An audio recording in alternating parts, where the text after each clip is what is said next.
Most people spend 30 years saving money, only to find out they stopped one step too early.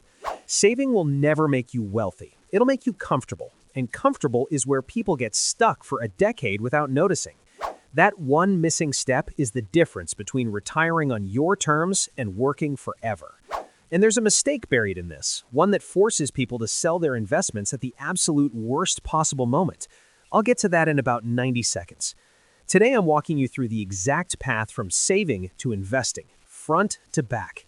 Start with what a savings account actually is. It's a lockbox, not an engine, built to protect your money, not grow it. Most traditional savings accounts pay somewhere between 0.5% and 1% a year. $10,000 sitting in there for a full year earns you about $50 to $100. That's a dimmer. That's the reward for 12 months of discipline. Meanwhile, the broad stock market has historically returned around 10% a year over long stretches. Same $10,000 invested and left alone for 20 years lands somewhere close to $65,000. The savings account version barely clears 12.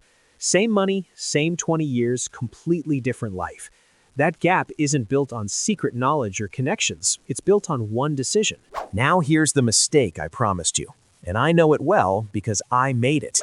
Years ago, I finally had a few $1,000s saved, and I did what I thought a smart guy does. I put all of it in the market. Every dollar. No cushion behind it. 4 months later, the truck's transmission went. $2,000 cash that week. I had to sell. Market happened to be down. I didn't get to choose the timing. Life chose it for me. You need a real emergency fund first, not a rough idea of one. 3 to 6 months of living expenses in cash, untouched, sitting in a savings account. That money is not an investment. Its only job is to protect you from life. Because here's the thing nobody says out loud. When life hits and you have no cushion, you're forced to sell at the worst possible moment. You didn't lose money because you picked wrong. You lost money because you had no choice. The emergency fund isn't the boring part. It's the part that lets you stay invested when everything gets uncomfortable. Quick gut check before we go further. If your car needed a $2,000 repair tomorrow, could you pay it without touching a credit card? Yes or no? Drop it in the comments. One word. I want to see the real number on this. Once that foundation is locked in, everything gets easier, but only if you make one shift in your head. Stop thinking of savings and investing as the same activity. They're two different tools doing two different jobs.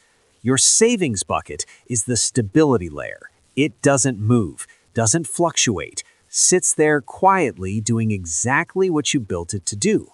Your investing bucket is the growth layer. Its job is to grow, which means it goes up and it goes down. That's not a malfunction. That's the machine running correctly. Keep those two separate in your head, and market dips stop feeling like disasters. They start feeling like weather. Now let's talk about actually starting. The biggest myth keeping working people out of the market is that you need a pile of money to begin. You don't. Most brokerage platforms today let you start with $50 or $100. At the beginning, the goal isn't returns. The goal is the habit. But here's the weird part, the part almost nobody explains. Imagine you put away $300 every month. Year 1 goes by. Nothing exciting happens. You've got a few $1,000s. It doesn't feel like anything. 5 years in. Still doesn't look life-changing. You're starting to wonder if this is even working. Then somewhere out there, something strange starts happening. Your investments begin earning more in a year than you're putting in yourself. That's the moment compounding wakes up. And once it does, it never goes back to sleep. 25 years of that, at an average annual return of around 8%, gets you close to $300,000. Only $90,000 of that came out of your pocket. The rest? The machine built it while you were at work. So what do you put the money into? People expect this to be the exciting part. Ironically, it's probably the most boring decision you'll ever make. And boring is exactly why it works. Beginners chase noise here. Options trading, individual stock picks, whatever's loud that week. The track record says otherwise. Simple index funds, funds that hold hundreds of companies at once and track the broad market, have consistently outperformed the majority of actively managed funds over long time horizons. Warren Buffett has publicly recommended low-cost index funds for most everyday investors, and he's not exactly guessing. You're not betting on one company winning, you're betting on the broader economy growing over decades. Historically, that bet keeps paying. One more hurdle. This is the one that knocks most people out. Crashes. They're coming. They've happened over and over throughout history, and they'll happen again. But here's the counterintuitive part experienced investors understand. A downturn isn't purely bad news when you're in it for the long haul. When prices drop, your monthly contribution buys more shares at lower prices. When the market recovers, and historically it always has, those extra shares amplify everything.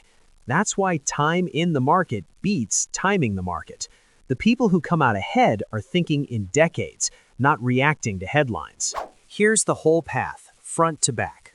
1. Build a real emergency fund, 3 to 6 months of expenses. 2. Separate your safety money from your growth money in your head. 3. Start investing, even small, and do it consistently. 4. Keep it simple, low-cost index funds. 5.